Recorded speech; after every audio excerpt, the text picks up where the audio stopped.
আজ ২৪ অক্টোবর ২০২৫ দৈনিক যুগান্তর পত্রিকার প্রধান শিরোনাম। কিছু রাজনৈতিক দল নির্বাচন ফেঁচানোর চেষ্টা করছে, মির্জা ফখরুল।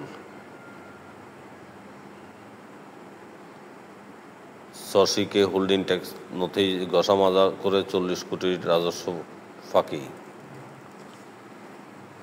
সরিয়ে দেওয়া হলো নৌ পরিবহন মন্ত্রণালয়ের সচিবকে। বগুড়ায় বিএনপির ৩৩ নেতাকর্মী জামায়াতে যোগদান। আইন মন্ত্রণালয়ের যেসব ক্ষমতা চলে যাচ্ছে সুপ্রিম কোর্টের হাতে।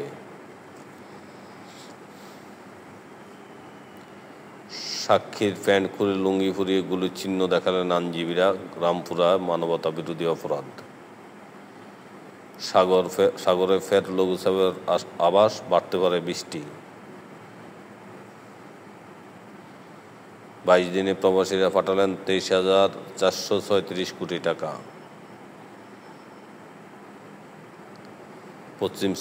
পশ্চিম তীর দখলে ইসরায়েলের পার্লামেন্টে বিল পাস, ক্ষুব্ধ ট্রাম্প।